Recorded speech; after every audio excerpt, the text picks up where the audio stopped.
this. So I've personally just gone, like literally while we've been recording this, gone and found the CSGO calendar that is supposedly out there for all of the tournament organizers. Like if I can find it in 3 or 4 minutes in the time it takes while we're recording a video, surely if you're a tournament organizer, you can find this calendar. I don't understand.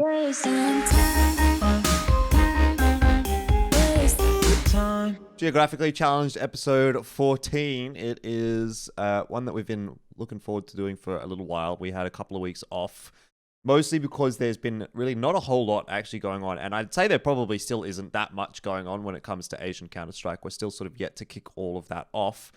Either way, we have another few things to talk about this week. Might be a bit of a shorter episode.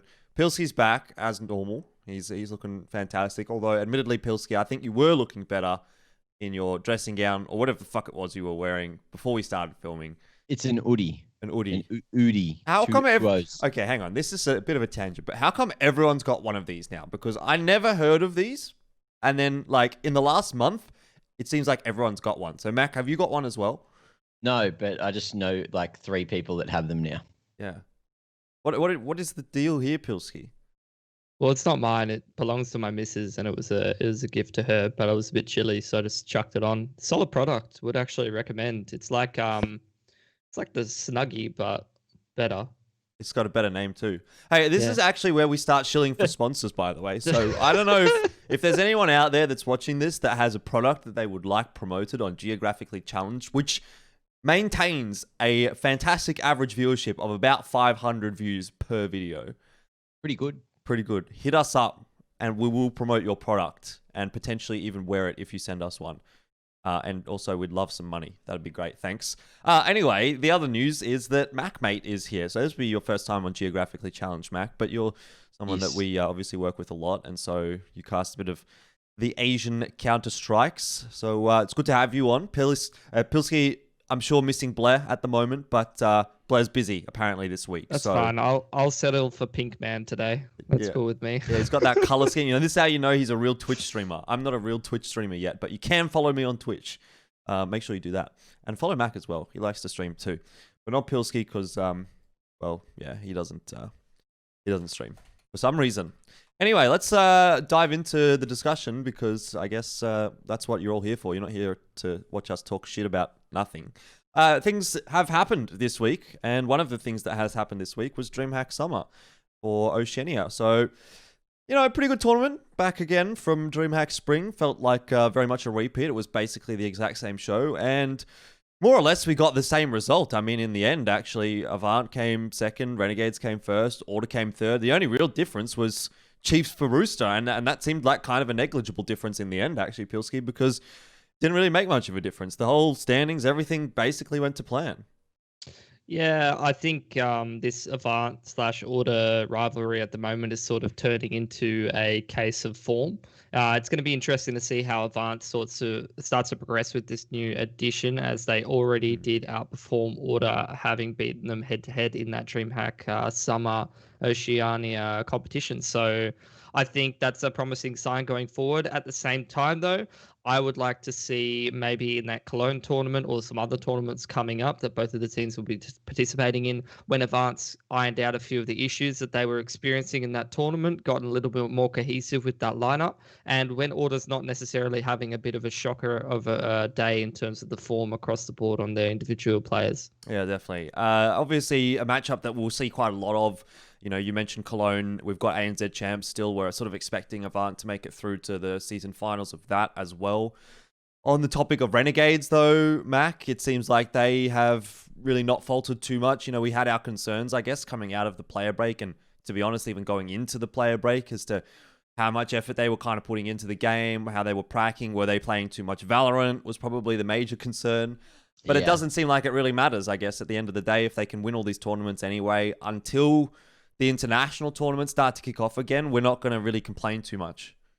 Yeah, well, obviously it was that rocky start on the first day, dropping a map to Rooster, and everyone was like, "Oh, this is the Renegades that might, not be in form," and then up against Order, pulled it all back together, and then managed to pretty much just smash Avant out of the water. Even though Avant at least kept it competitive, the thing that I want to see the most is tonight. Avant is taking on Rooster in ANZ Champs, and I think that'll be a very interesting game to see if Rooster's able to actually take Avant down. Yeah, especially considering a couple of nights ago we saw Avant lose to Paradox. I think that was with Kingfisher playing, so they were playing with their coach. But yeah, maybe still a precedent being set there by Rooster. It is still a new roster that maybe they'll be able to do something. Obviously, by the time this video is released, we'll release this on Thursday night. That game will have been played, but yeah, we'll get a bit of a better understanding, I guess, of where Avant sort of sits with this new roster. What did you think of Order, Mac? I mean, you are obviously a bit of an Order fanboy. You know, you've got some ties to them, and it's okay to be biased on Geographically Challenged, if not on the broadcast. But yeah, I thought that was kind of disappointing. You know, I really felt like they were sort of ramping up. I'd spoken to Ricky earlier in the week as well for In Retrospect, and he seemed to be pretty confident and quite vocal about how he sort of was feeling that matchup should go. And obviously he was under the impression that Order should win that, and obviously not the case this time. So bit of a letdown maybe for Order to drop that series against Avant. Yeah, look, as Mitch said, it's pretty much, it felt like it was just a case of form. Like, you know that they probably could have beat Avant there, but they just looked like a completely different team, and Avant were the ones, you know, throwing the punches, so they came out on top. And that's really all that it could be boiled down to. I think the veto was fine. You know, even Avant said that they don't feel like they should have taken train. I feel like Order every day of the week should take that train. But look, they just weren't hitting their shots, and that's, you know, it seems like such a basic way to describe something considering it's Counter-Strike. But if you aren't hitting your shots on a day, if you're having a bad day, you know, bad day at the office, then all of a sudden you're just losing games like that have a pretty heavy weight to it. Look, there's $2,500 difference between second and third there, so it's a lot of money. Yeah, certainly is. I'm just having a quick look here at the moment because this was a tournament that granted ESL Pro Tour points. Now, it wasn't a whole lot. I'm actually trying to find out whether or not there is a ranking anywhere. Do you guys know if there's an ESL Pro Tour ranking somewhere that you can actually view it? It'd be quite interesting to see what it is. Would it be on the ESL page? Well, that's what I'm looking at the moment. Oh. But I don't think it is anywhere. So, because that supposedly, oh no, here we go. Standings. Let's have a look. Asia. Okay, Asia and Oceania. I don't know what this qualifies them for anymore, by the way, because this was supposed to be for like Cologne and Katowice and stuff, but yeah, I don't know if those are going to happen. It was probably the worst year possible to try and implement a system like this. Yeah. They get, it's like Masters Championship play-in cutoff. I don't know what that is either. Anyway, Renegades are like, they've got like 7 times the amount of points of Order and Avant, and then there's no one else even relevant speaking about. It's kind of crazy, actually. Tyloo for Asia, obviously leading from the front. So it's pretty weird. Anyway, it's still granting Pro Tour points. I don't think anyone kind of cares about that right now, unfortunately. A fair bit of cash in the back pocket, though, for Renegades. I actually thought that this prize pool was only like 20k, but it ends up being 17,500 for first place. So that's actually even more than we sort of thought that it was, which is even better. Anyway, I don't think there's too much to really say about Oceania because it pretty much went as expected. It's nothing new, you know. Renegades have won again. Order and Avant still fighting for third. And then fourth is kind of a toss-up still, but Rooster, you know, still had a couple of good games in there, so give them a little bit of credit. Do you want to talk about Dreamhack Asia, though? That's going to be coming up on the weekend following the release of this video, so we're looking forward to that. We'll give you a bit of a preview for that here as well. And it's kind of the same old, you know. It's again going back to what we saw in previous seasons of Dreamhack, previous seasons of PAL Summer, Road to Rio even. It's kind of the same bunch of teams playing over and over again. The interesting thing for me here is that this time they've had the qualification system a little bit different. So Tyloo got invited, which is fair enough. No problems there. Invictus and Vici won the qualifier. And then Global Esports from India actually is going to be in this as well. So I don't know if you guys were aware of that yet, but to me, that seems like kind of an odd man out in a way. I would have expected another team. And they got into Dreamhack Summer Asia because they won ESL India Premiership. Now, I don't know why the ESL India Premiership all of a sudden has a slot into Dreamhack Summer. It seems quite strange to me, Pilski, that they wouldn't just take part in the rest of the Asia qualifier instead of basically getting a direct invite. Well, not a direct invite, but you know what I mean. So it's 4 teams, right? Yeah. So two teams. Is it just Tyloo invited? Tyloo was the only invite, yeah. Tyloo invited Invictus and Vici, and then Global. That's the four. Correct. Yeah. I Yeah, can't even that's- find Global. Like I can't find them on HLTV. You have to have a Yeah. look on Wikipedia probably. Yeah, right. Yeah, I would imagine they probably play in some other tournaments. I mean, look, Indian teams, it's like kind of a case of they showed like some rosters that showed some amount of promise a while ago. In fact, I remember casting, I think it was Pro League Asia in like second half of 2017 would it have been? Or maybe it was 18, I can't remember, where there was that I think same organization with a couple of Indian players as well. There's definitely some good Indian players out there. Are they going to be able to play against Tyloo, Invictus, and Vici? It's probably not going to be close in any of those games, unfortunately. So it's just a case where I'd rather see another team, but at the same time, if they fail to qualify, then I don't know. Yeah, but I guess the argument is there could have been a third spot in that closed qualifier, and Global could have just played in that closed qualifier. Yeah, I don't see the idea behind. I'm assuming this ESL India Premiership is probably an Indian-only tournament, and that just doesn't make sense to seed someone from a competition where pretty, in my mind at least, I don't think it's outrageous to say this, but probably like the top 8, 9, maybe even 10 teams in Asia would beat anybody in that competition. So why would you, if they're barely scraping a top 10 in Asia kind of thing, or bottom end of the top 10 in Asia in a 4-man tournament, why would you have a seeded invite from an Indian Premiership when it's not a competitive region at the moment? Yeah, it seems weird. Like it kind of makes sense in ANZ, right? I think there was, I can't remember. I think for spring, someone got an invite into DreamHack Spring for winning ANZ champs or doing well in ANZ champs at some point, which kind of makes sense because that's all of the teams. You know, that's an ANZ tournament. All the ANZ teams are pretty much playing in ANZ champs anyway, Mac. But this, I don't know about this one, to be honest. Well, yeah, that spring. Sorry to interrupt, but that spring invite, what people were playing in that? Was that an A tournament or an EU tournament or something? No, I'm talking like about DreamHack Spring ANZ. ANZ, yeah, right. the Oceania one. That's fine then. Yeah, that's exactly. fine. Because the way that it was supposed to work was like all of the, like if you look at the Pro Tour page and it goes how it works, there was more international opportunities coming from the Premiership tournaments, which are like, you know, the national championships. So earlier in the year when ANZ was supposed to have the DreamHack Open or DreamHack Masters invite as like the top slot, you could only assume that was it an ESL Indian National Championship? It's ESL India Premiership, which I think is basically, basically their version of ANZ champs. So they would have been like, okay, cool. We need to give them a slot to some tournament that has EPL points or the Pro League points. And that's going to be DreamHack Open, which is the next tier on the list because it's not a Masters, it's not a ESL One, it's not an IEM, it's not a Pro League, and you know I assume they have their own MDL or like they're playing in another MDL. So the next answer is literally just DreamHack Open. Okay, but what I don't understand then is like, why is India the only region? Like, I'm looking at actually all of the regions that have a national championship under the ESL banner right now, and the only regions within like the Asia scope are ANZ, obviously, and India. You know, so there's no like Southeast Asia champs or anything like that, or I don't know what the fuck you would call it. Like, I know there's not much presence from ESL in China or anything like that either. So it's not as easy as me just saying, oh, why don't they have a Nat champs? But it seems a bit strange to give an invite to the Indian region just because they have a national championships. I understand what they're trying to do with the national championships, but I don't think it's the right way to go about it, at least in Asia, because that then cuts out 90% of the teams.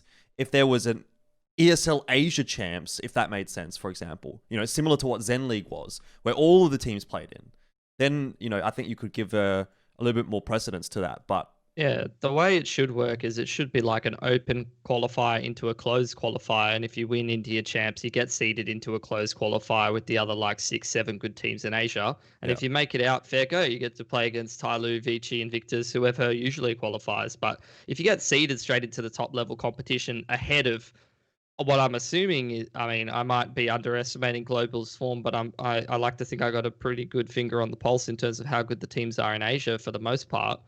You're getting seeded ahead of 6 or 7 teams that probably deserve that opportunity more than you do. Yeah. Anyway, let's move on from that. It's obviously something that I think will probably be discussed a little bit more so when we do hit DreamHack Summer, and maybe some people will have a bit of a better opinion than us. I know, you know, like I know we talk shit a lot about like the Indian region and like the Middle East region quite a lot. Like we seem to, I think, at least on this podcast, kind of undervalue that region. And I don't want it to kind of come across like we don't want these regions to get the opportunities or we don't want them to, be able to compete or anything like that, because they suffer from very much the same issues as ANZ and the rest of Asia. So look, I think it's good for them to get these kinds of opportunities. But what I don't think is good is that it's going to take those kinds of things, those kinds of chances away from other teams that might probably deserve it a little bit more. Either way, one other thing that we do have to, I think, really touch on here is the actual qualifier itself. Now, if you go and look at the closed qualifier results, the teams that got through there were pretty much within the expectations of who should manage to make it. Invictus and Vici, obviously the two that actually made it through.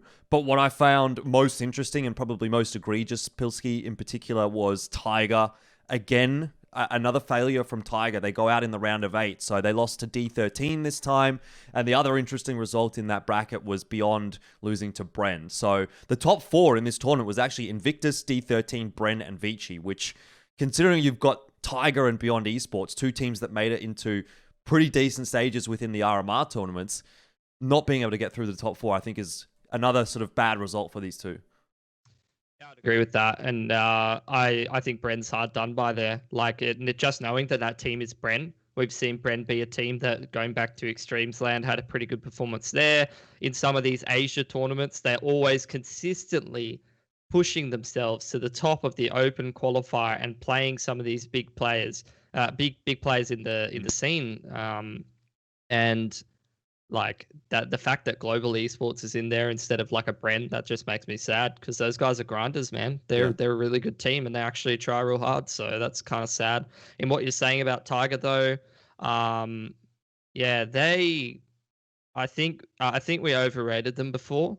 I think they're starting to average out quite a bit. They're still quite a good team. But particularly online, I think that they are going to start to level out quite a bit, and they have started to level out quite a bit. I think the main thing that sort of illustrated that point for me is, look, I overrated Tiger in my own mind, and I think they're a really sick team. And then when I saw the after all of those big like round robin, I think it was, or whatever system it was for PAL group stages, where they went 12 and 14 in maps against a like pretty weak competition. Decent field. Yeah, decent competition, but there was some teams in there, but like they should have beat every day. They should have beaten them every day of the week, and they went 12 and 14 in maps. That just shows where Tigers are at the moment. It's simple as that.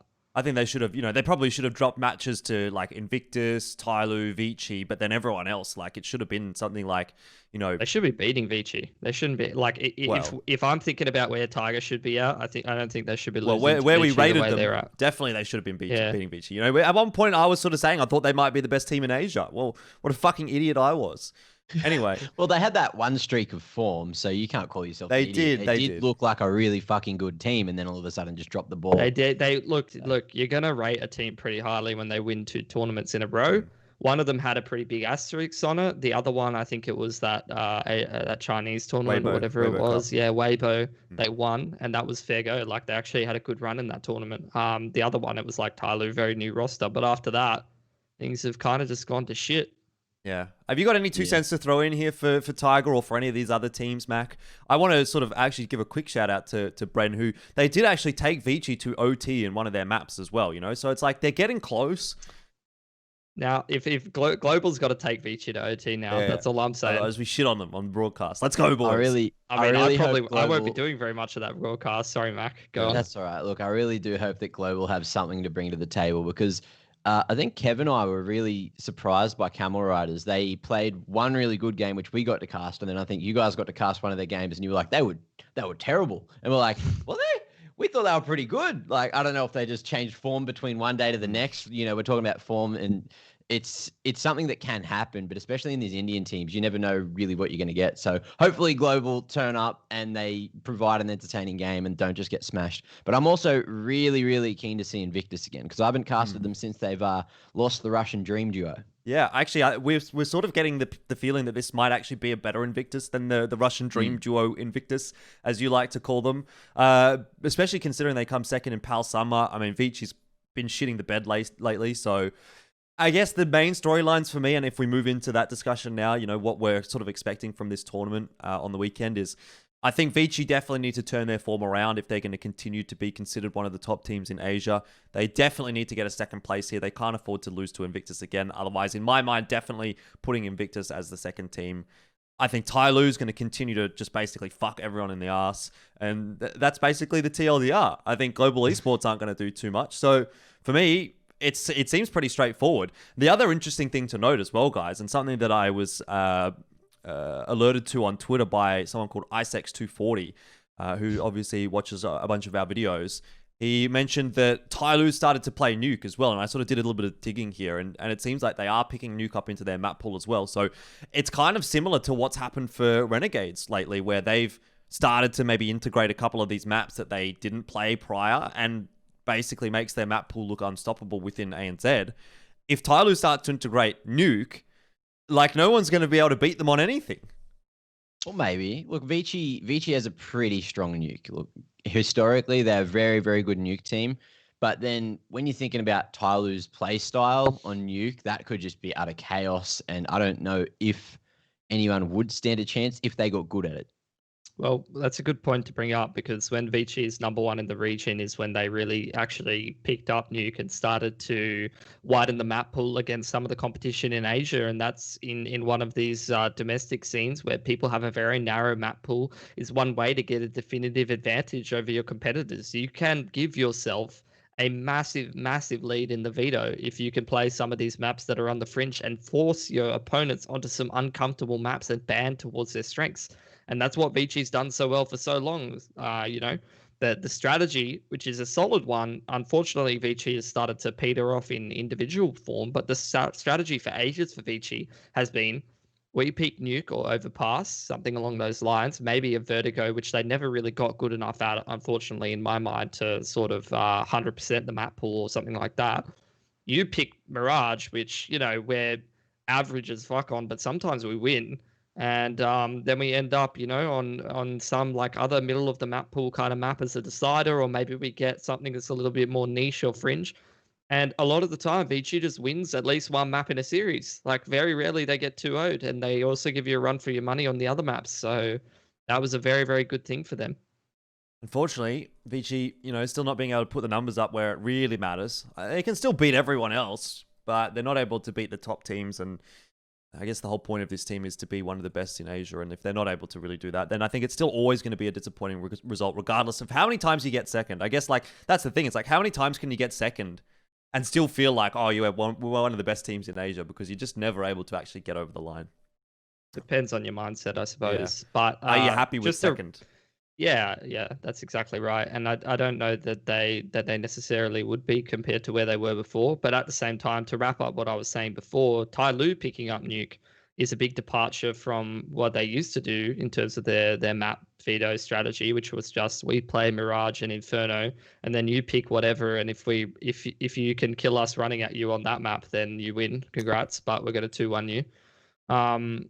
So I think it's a big departure from that. And I think when we saw this initial Tyloo roster in Road to Rio, I think it was, which is the one that Tiger won or eked out a win on when they were a very new roster, they have started to play quite solid fundamental Counter-Strike. They run their defaults, they run 1-3-1s. I think now that they realize just how talented individually they are and how much they can bully the competition, they're starting to slip back into that form of, we're just going to run you over. We're going to run at you a little bit, and if you can't beat it, then we're gonna beat you that way, which I don't think is a bad approach in the region. And if you talk about how tournaments are going with COVID and stuff, how everything's regionalized at the moment, we've gone back in time. Maybe it's not a bad approach for the time being, but it might have negative consequences down the line. But in saying that, picking up this map pool, like, of picking up Nuke, maybe even getting like Vertigo or something like that and widening their map pool for later, it's never a bad thing, but it's something that Tyloo's neglected to do for a long time. So it's a big shift in mentality, and maybe that's a sign of a team that's maturing and getting better. Any contrary thoughts from you, Mac, or are you pretty much on board with that whole Tyloo's going to be number one again and no one else is going to be even close? Yeah, I'm on board with Tyloo. As soon as they play confident, they'll probably just destroy everyone. But I'm interested to see how Invictus go in this tournament because I'm having a look at these rankings, right? And you're talking about, everyone being locked down during COVID. That's why the rankings, like especially on HLTV, have been shaken up so much. So you got Tyloo, who are currently ranked highest in the region at 46. Invictus actually second at 59 because they've beaten Vici a couple of times now. And then Vici is sitting there at 63 in the world rankings. And if you have a look at the Oceanic rankings as well, it's just like the longer we're locked down, the more it's going to be impacted because all these teams can only play other teams around the same ranking at best. And you say Renegades can only play I don't even know what order is. What are they? They'd probably be 70th or something, maybe something down that way because they haven't gone overseas for a while. So it's just a big cluster. And that's why you've got big at the top. So whoever's winning in the European leagues is who is essentially going to be at the top because they have the strongest competition. It's the same thing if you contrast Oceania and Asia with NA and EU. You can never make an accurate ranking system when two of the biggest regions can't ever play against each other. So contrasting what you said as NA and EU, how do you know that the fourth best G2 or something is better than EG necessarily? How do you know that that Vici is better than Avant? You can't know that. They're never going to play each other. And it's not an accurate representation of when you're playing people in your region because there's so many other external factors that can impact that. Yeah. Anyway, let's move on from the DreamHack discussion. We've broken it down a lot more than I thought we actually would end up doing. Pretty much more of the same, though. We'll move into Cologne. This is a tournament that's going to come after DreamHack Summer. I don't know if we're going to be able to record another episode before then because we're going to be quite busy this month. That's why things have been a little bit sporadic when it comes to Geographically Challenged. But may as well have a quick chat about this just in case we don't manage to get around to doing another recording. So Tyloo, Invictus, Vici, and Beyond for Asia, which seems pretty much like what we would expect. Renegades, Order, Avant, and Chiefs for ANZ. And I don't know about this one, to be honest. Again, this was one where I think we probably would have benefited quite well from a proper qualifier. I think this was just invites for Cologne, which would have probably come from some sort of ESL ranking or whatever it was. But the fact that they invite Chiefs, I don't really know that Chiefs warrants an invite. I got nothing against the Asia invites, to be honest. I think Beyond can take that fourth spot, and I'm not complaining too much. But to invite Chiefs over someone like Rooster at the moment, I'm not sure about that one, Mac. Yeah, but the same thing can be said. I think GZ were added to another competition recently, one of those Dreamhacks. Road to Rio, wasn't it? Road to Rio, that's the one. And we were like, what? But it was just based off the fact that they outperformed Chiefs in one of the qualifiers, I think. Or maybe it was Avant. It was Avant. Yeah, that's why this whole RMR time has just been fucked for Avant. Because of that, they didn't then get the invite into PAL Summer 2020 or whatever the fuck it was. I can't remember what it. They didn't get the invite into whatever the next one is. So they're just fucked basically. To be fair, they probably wouldn't qualify anyway because Renegades is winning everything. But you'd at least like the opportunity to fucking play. Yeah, well, that's it. The difference, especially with the RMR points, let's chat about that for a sec, is that if you come first, you just have so many more than the next team. And if you just go to that competition, you already have an extra 1,000 on top of the opponent. So even if Avant managed to go to that second RMR competition, they're not going to get a place no matter what, unless Renegades forfeit and don't go to the tournament. There's no chance that anyone else can really make it. Yeah, that sucks. I've just been having a look at Liquipedia here, and it shows that the invites for Cologne are based on the HLTV ranking, which, okay, I guess. We just talked about it. You can't in the ANZ region or Asia either. I think they've probably done the Asia invites off of HLTV too. Yeah, they have. And so it's kind of worked out okay for Asia, but you can't be inviting off of the HLTV ranking when it comes to these regions that don't have enough tournaments and enough games that are actually relevant for the HLTV ranking to be accurate. I think you really need to be doing qualifiers for this, to be honest. And I'm not sure why they're not. So Rooster are actually above Chiefs on the ranking, so they must have only just overtaken them. Maybe 20 of 7. So 20th of July was when the invites went out, according to Liquipedia. Yeah, right. 20th of July for a tournament that takes place in mid-August. I mean, it's okay, but 3 weeks. There's been a tournament. In July, 5th and 6th, Chiefs and Rooster both on 13 points.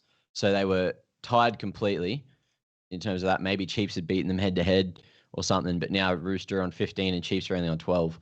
So I believe that would probably come from taking the map off Renegades, maybe. And It probably also just comes from playing in Dreamhack Summer, to be honest. Like, I don't even think they need to do anything and they get points out of it. Like, I think that's the major problem with it. That's why Renegades is always so far above everyone else when it comes to the ANZ rankings, is because they just play in tournaments overseas and no one else does. And they get all of these points just by virtue of the fact that they're the only team playing. And it's like a self-fulfilling cycle. It's like, oh, we'll invite these teams because they're the top 4, but they stay in the top 4 because they keep getting the invites because they're in the top 4. So, kind of bullshit. But anyway, that's fine. Whatever.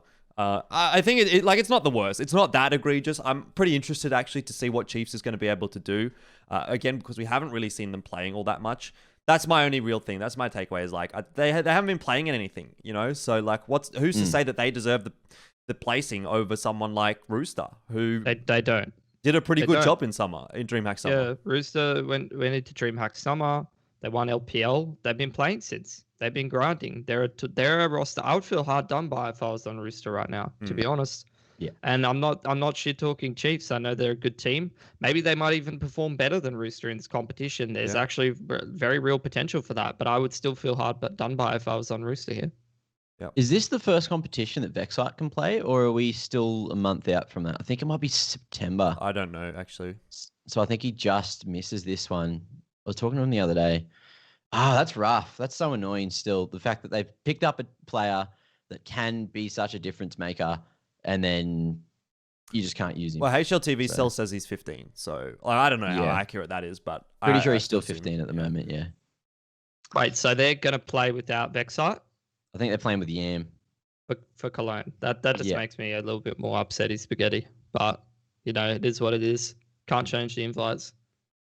Yeah. Anyway, one other issue with Cologne, and it's not really Cologne's fault, I don't think. I don't know whose fault this is. But there is the clash with PAL Summer Open qualifiers. So we've seen Avant, at the very least, tweeting about this a little bit lately. So what's happened is that I think the PAL Summer Open qualifier is on the same dates as the Cologne, like the last couple of days of the Cologne ANZ and Asia tournament. So there's going to be a situation where some teams either might not be able to play in the open qualifiers, or they're going to have to, I don't know what they're going to have to do. They're going to have to play like a bunch of games in one day or something like that. Not a good situation overall. And it just continues to sort of crop up, the same issue. I'm not really sure why. When, like, in reality, yes, we've had a really busy month, but is it that busy in ANZ Counter-Strike that you can't find a couple of days to run a qualifier that don't clash with something like Cologne? No, I'm pretty sure there's a global calendar, and it seems like the qualifier made theirs after the Cologne dates had been like publicly announced on the calendar. As far as I've seen on Twitter from ESL employees talking, it sounded like they had reached out and said, hey, this is a date that's already there, but they didn't really care. They're just like, oh, whatever, you know, those teams will already be invited anyway, right? And Avant's like, well, hey, we're not fucking invited. So the only way Avant would get to play is if they get knocked out on day 2 at like the start of the day in the lower bracket. But I don't see a world where they lose to Order and then lose to Chiefs back to back, because unless there's some crazy upset and Chiefs beat Renegades, you know. Wait, what are you talking about with getting knocked out at the start of the second day?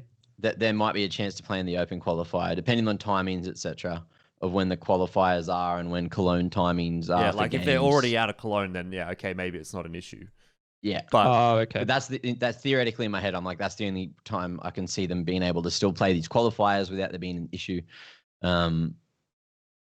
But yeah, it's again, like, I actually, as soon as I saw the open qualifier dates announced on Twitter, I was like, they look like dates that something else is on. And I checked my calendar and saw that Cologne was on, and I was like, someone's going to say something about this, but this time it's not going to fucking be me.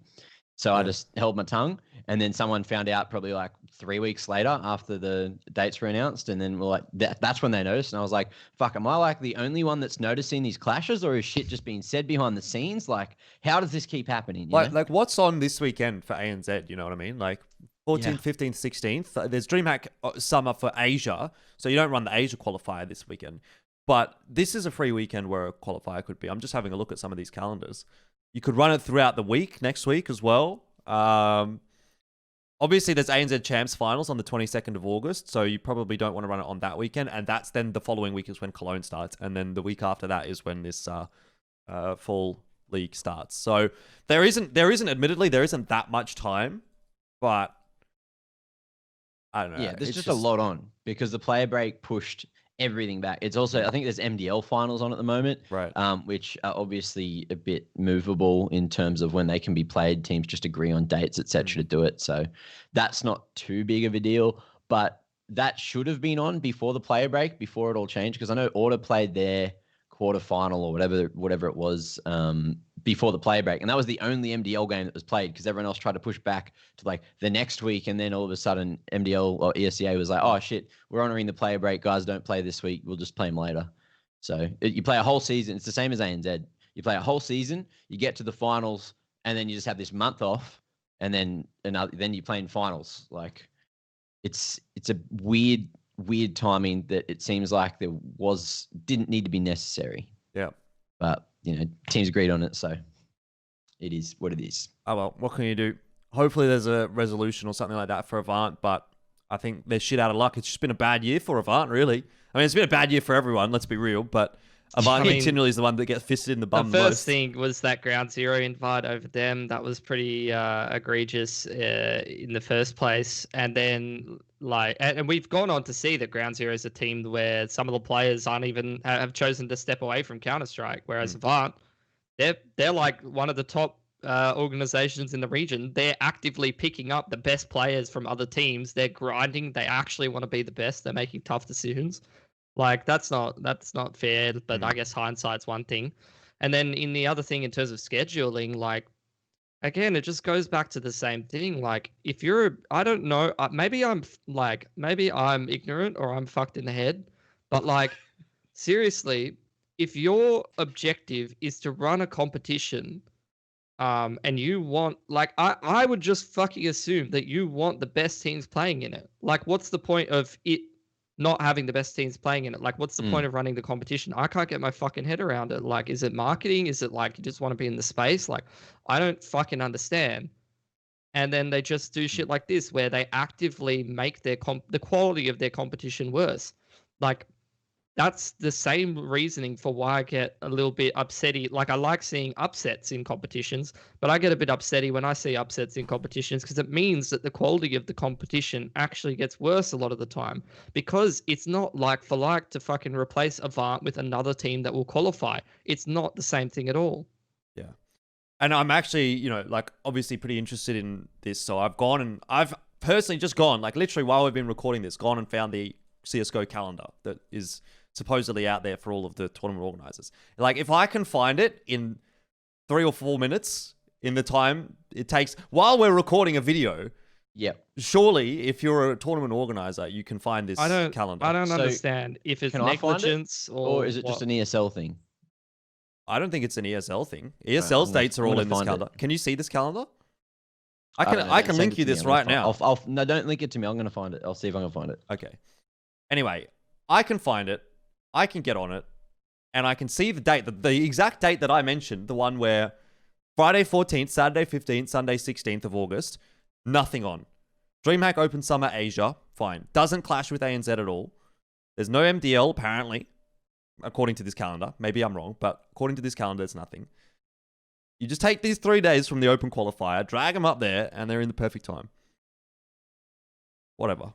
I'm not a tournament organizer, so maybe I'm talking out my ass, and maybe there are other maybe issues, we all are, but at the same time, it doesn't matter. It's still disappointing, and I think that if you are a tournament organizer or you're someone that schedules these dates, you just got to have the motivation and the interest to actually go out and look for this shit and try to find the clashes. Because at the end of the day, that's your job. You're organizing something. You're trying to make something happen that doesn't clash with other things. And if the purpose of that is to hold a competition and is somewhat for the players' benefit to give them something to play for, why are you actively working against that? Whether it's intentionally or unintentionally. I guess the TLDR at the end of the day is if you're going to run the tournament and you're not going to do it properly, why are you running the tournament to begin with? Like, what is the point?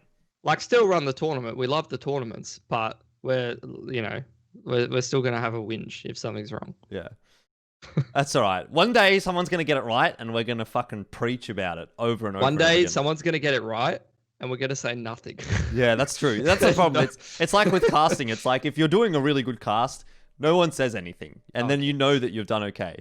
But if you're doing a bad cast... No negative feedback means it's a great day at the office. No news is good news, as they say. Anyway, let's move on from that. We've had our rant. It's been enjoyable. I've liked it. I like saying mean things about people. I was supposed to do this. I was supposed to change my color to red. So it was the angry so you're going to be angry, man. Damn you, tournament organizers. Damn you, the people that pay me money. Jesus. Damn. All right. Let's move on to roster swaps. There's been quite a lot since we had our last Geographically Challenged. A few of them we've sort of already alluded to with some of the previous discussions, but we'll dive a little bit deeper into them. First one off the rank is one from Asia. D13 have added Shinobi and removed Mistercap. Now, this is one that I found hilarious because of our interaction with Bleh. When I first said they made a roster change, he's like, did they remove Mistercap? And they did remove Mistercap. So this is one I think that we sort of saw coming a little bit, but it seems to have been okay. I mean, they already won that tournament, that match against D13. Against Tiger. I don't really think it should make a huge difference for D13, quite frankly. I think they should probably still be situated where they are. But I don't see any reason why this should make them any worse, to be honest. So I think that's a fine change as far as I'm concerned. Yeah, I think a lot of teams at that level have one, sometimes two players. And I used to be one of these players where it's like, why are you on the team? Like, if they're a decent team, like you could just replace them with someone better and they'll be a better team. And I think, I don't want to be a Mistercap or anything like that. But the way I think about D13 is score is like godly. Annihilation's inconsistent, but when he's on, you're fucking winning. And rate's decent. And then that Tamir guy, I think he's the in-game leader. And he does some like boneheaded aggressive plays that can like throw your opponent off guard and can actually have some big impact. And then Mistercap is just there. Like he's on the server. Sometimes he's doing some decent stuff, but he's just a decent player. Like, if you can replace him with a better player, you're going to make D13 a better team, or you need to improve his performance or give him a niche that he can sort of make something happen in. And I don't know. I have to put eyes on Shinobi. Maybe, I mean, there's a lot of good Mongolian teams at the moment. Maybe Mistercap goes into another team and shows that he's a pretty good player and there just wasn't enough room for him on D13. Who the hell knows? But I want to get some eyes on Shinobi. I'm hoping that D13 beating Tiger is a promising prospect, but at the same time, we all know how those domestic matchups go. And in Mongolia in particular, there's times where I've seen Murazrai look like they could beat the other guys as well. And I don't think they're fantastic. No. What I find a little interesting to think about is like if D13 keeps beating Tiger, one thing, but if Tiger more so continues to drop a lot of these series and isn't a top team in Asia, at what point do we see Tiger start to poach players from D13? Because I think Tiger's the one with the brand power, the name power that can actually do the poaching. Like, I don't think D13 poaches anyone from Tiger. I don't think Urcast is going to go to D13, for example. But I think, someone from D13 might get taken to Tiger. Yeah, I could see that happening. I wouldn't really know who to remove straight away. But, like, if I think of D13, it's just like these young absolute guns coming out that just absolutely farm. I remember the first D13 game I watched, I was just like, who are these guys? And then I think Annihilation dropped like 35 or 36 kills and hit some of the nuttiest bloody plays I've ever seen. And I was just like, this man's insane. And then I think it was for one of the qualifiers. It might have been the Dreamhack Masters qualifier, actually. And then the next game, I was like, I'm going to follow D13 through this qualifier because they're nuts. And then I watched the next game, and then Annihilation was just off, and they lost. And I was like, oh, all right. You're so right. That's like such a good, accurate representation of D13. Like, scores on every game. Right, I've seen him just shit the bed, and then I've seen him ace with a deagle, just like with 5 bullets, like doesn't even need to reload. And then Annihilation, I haven't seen him have a good game, but sometimes I go on the scoreboard on HLTV and the man's got 30, and I'm like, all right. Yeah, I think, to be honest, it's probably like 9 might be the first one to get the flick. I don't think you can remove NCL at the moment if he's IGLing for Well, they were Tiger. playing without him the other day. They were playing with that hang for you guy, but I don't know if that's their coach or like a super sub or something. Yeah, I don't think that was an actual replacement. I don't know why I'm saying relationship. Relationship. I don't know if that was yeah. serious. That was just a fling, you know. Yeah, it was just a fling, a little, one night stand or something. Either way, okay, D13 makes the roster change. I don't think that's going to make too many waves. We'll just say that much. Moving on to the Avant roster change. Now, this is a bigger one, and we sort of again mentioned it a little bit earlier. You sort of spoke about the hard decisions that Avant have had to make, Pilski, and I think this one's, probably a pretty hard decision as well. They were doing really well. I thought I was actually kind of surprised, personally speaking, to actually see them make a change. Like, I think here, the fact that they remove Ofnu at a time when they were arguably the second best team, and I think most people probably would have argued that they're the second best team at in the region, is pretty strange timing. Like, there must have been something going on internally, I guess, or they just felt like Hugh was going to be a big upgrade in the long term. What do you reckon? For me? Well, both of you? I'll let Mac go first so I can sort of get my thoughts together better. Well, I think theoretically it's funny because APOC tweeted out when this team was made, because every team that APOC and Ofnu have been on has been like, I don't know, cursed or something. Yeah, and I've heard this myth as well. Yeah. Yeah. He's just like, I'll see you in 3 months or something like that. And I was like, all right, let's see how this one ages. And then Ofnu's gone. Probably more like 6 months, maybe even a bit longer. But even so, it's happened. APOC stayed, Ofnu's gone. I don't know if it's off the myth or if they just felt like they had hit their cap. I don't know if I feel like Ofnu's the kind of person that does put in the effort, but if he gets over something, he'll just go and play WoW. Like, I don't know if that's true, but I have heard that he's one of the notorious, like, hardcore WoW players. There's a fair few of those at the top of the scene. I've heard of a few people. I won't say any more names, but I've heard of a few people that like get in trouble for playing too much WoW when they should be knuckling down with I've had a few of them on my teams. Yeah, lost some important games.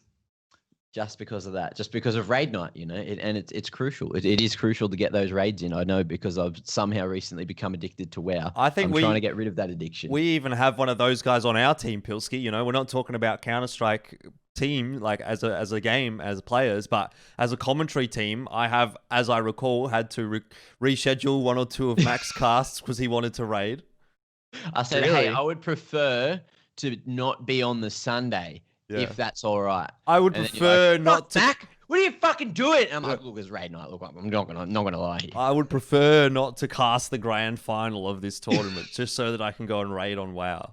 Well, what was that? I saw this article yesterday where apparently Shroud said on his stream or something that like he spent 13 grand on a private jet to make sure he got to raid night. I did see that as well. Yeah, I saw that. I don't know if that's real or not, but that's. Is that your level of commitment, Mac?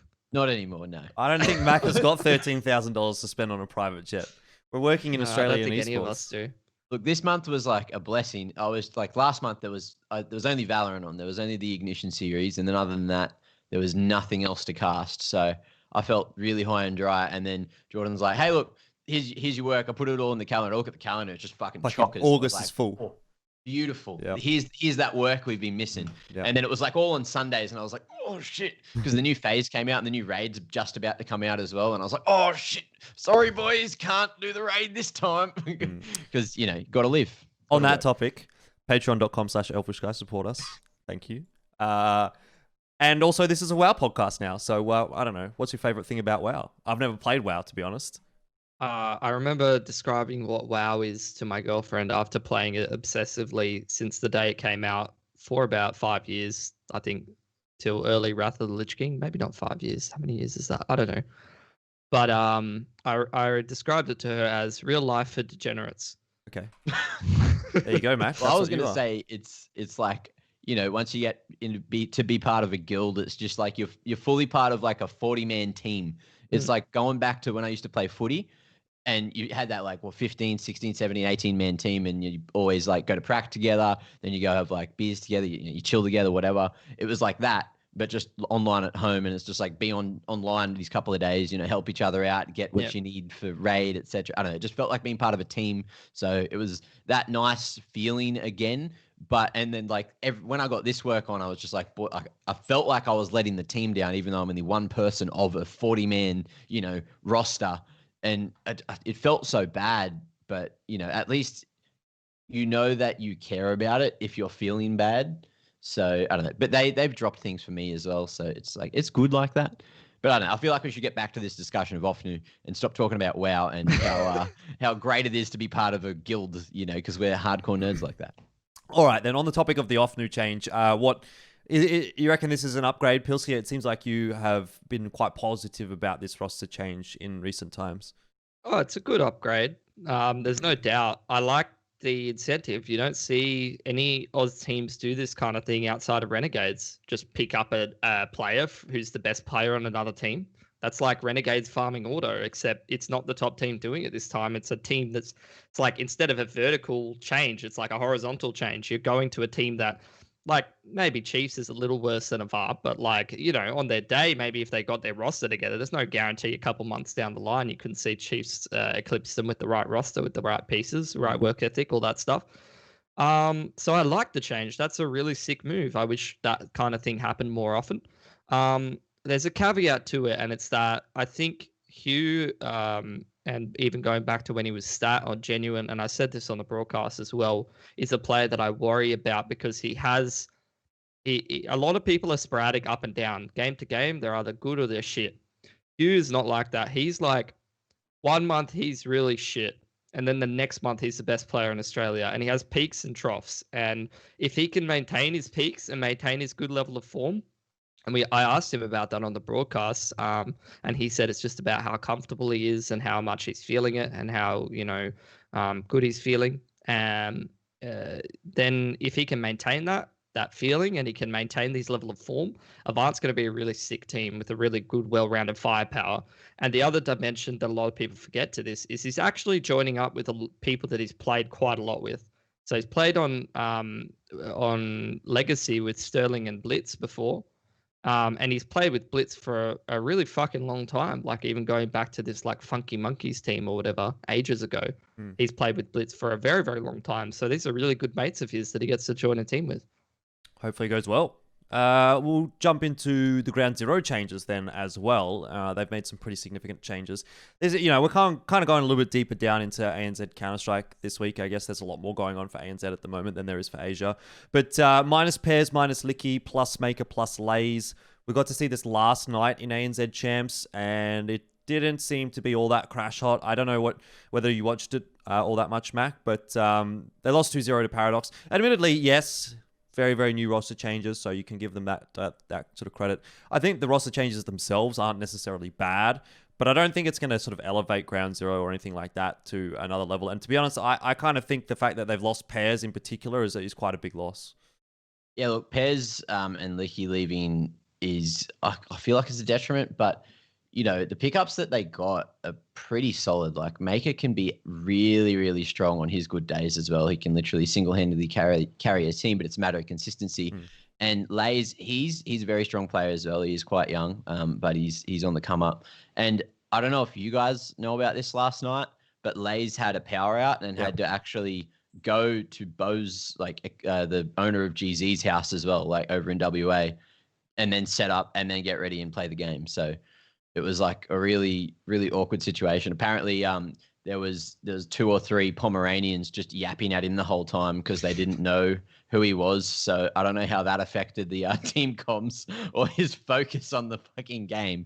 But I could tell you that a couple of Pomeranians yapping at you would be really, really frustrating if you're trying to play a competitive game of Counter-Strike. Yeah, that'll definitely do it. Yeah, we did hear about that. That's one thing I never understand. It's like, how do people lose their power all the time? Like, when was the last time you lost power?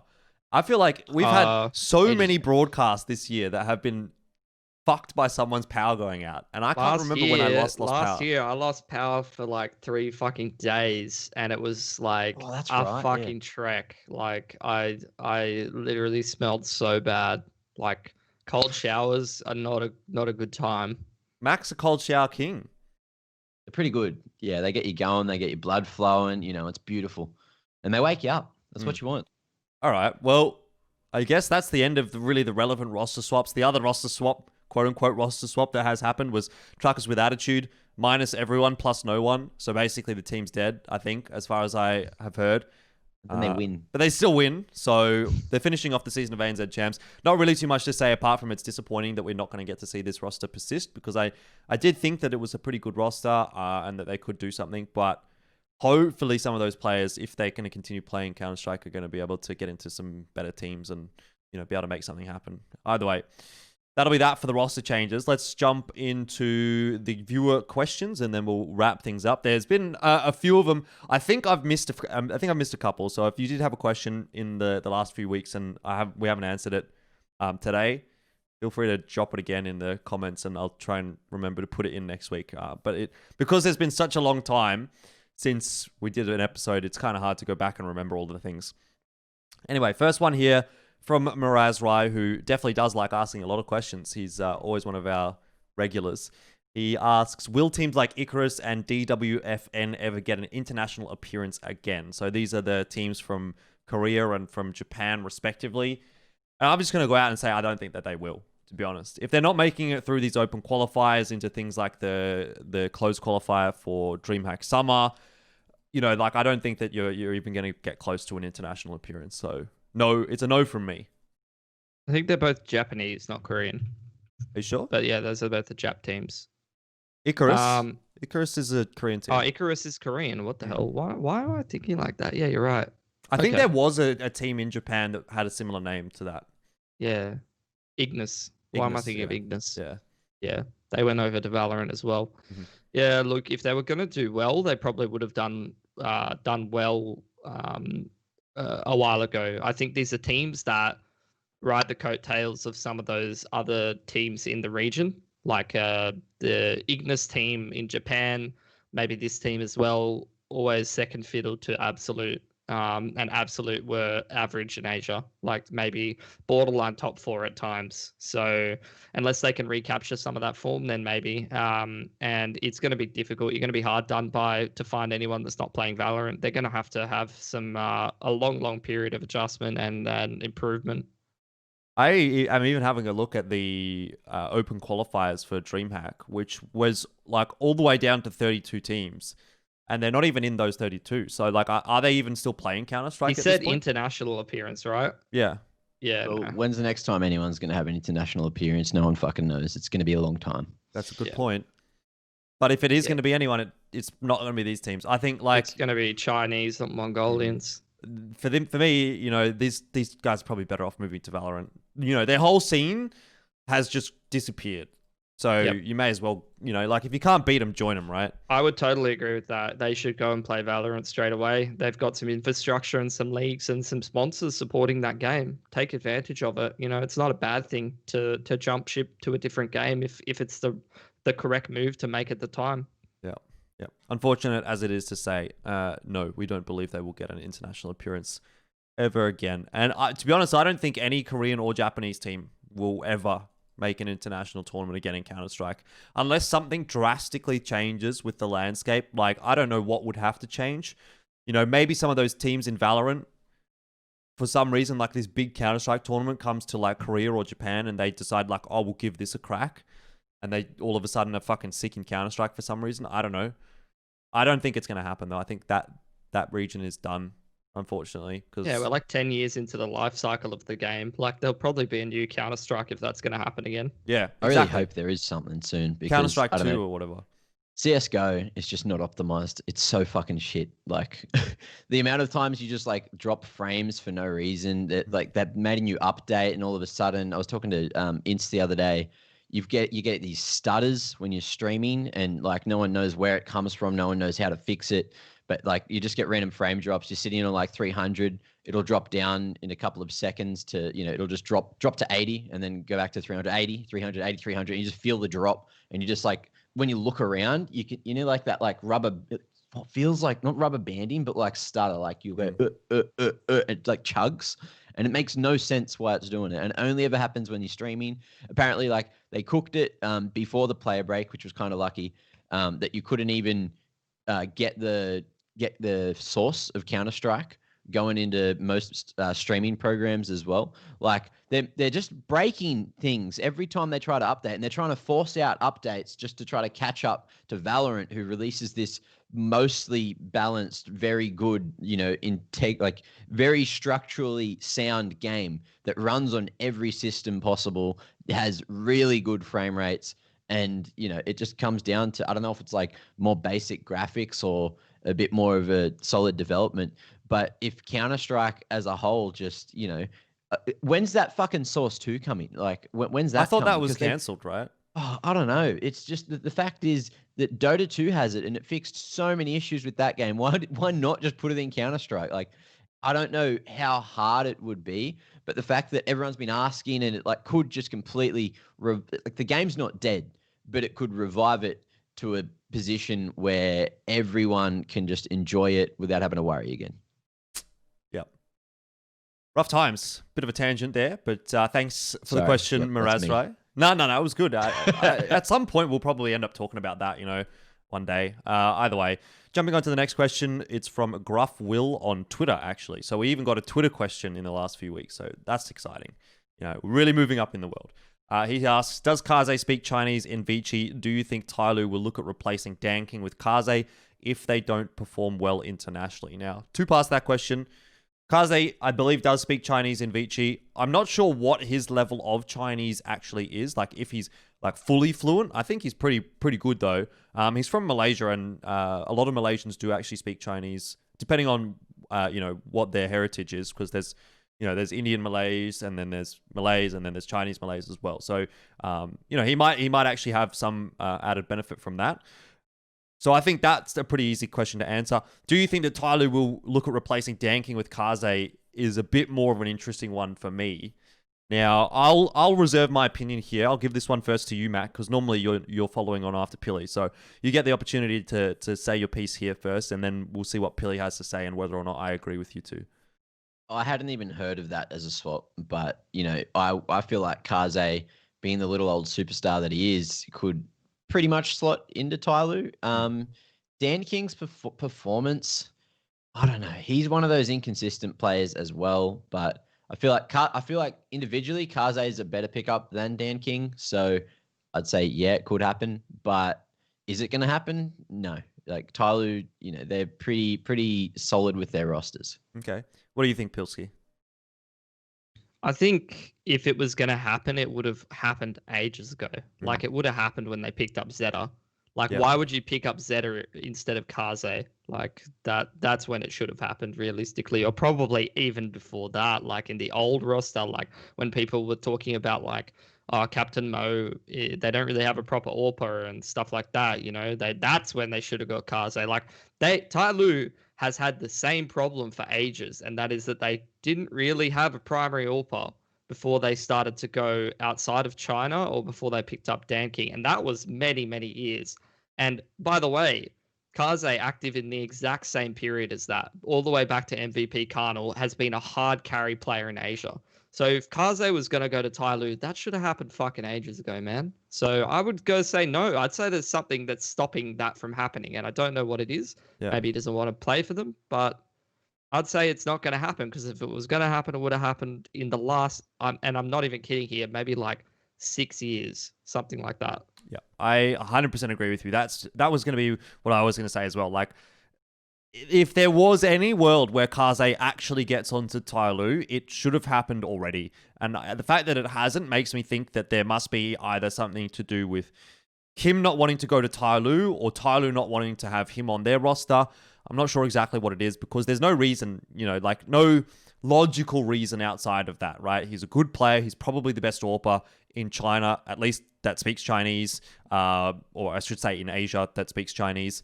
Maybe Danking can overtake him in the long term, but I think even now, you'd probably still put Kaze above Danking in most aspects of the game. So I think the answer to that is actually no. I actually don't think that Danking will get replaced by Kaze. If Danking does get replaced, which at the moment I don't think is likely, let's just agree on that as well, I don't think it's with Kaze. I think they're going to look for something else, which might be a detriment to the team, actually, when you think about it, because can you imagine Kaze plus Tyloo?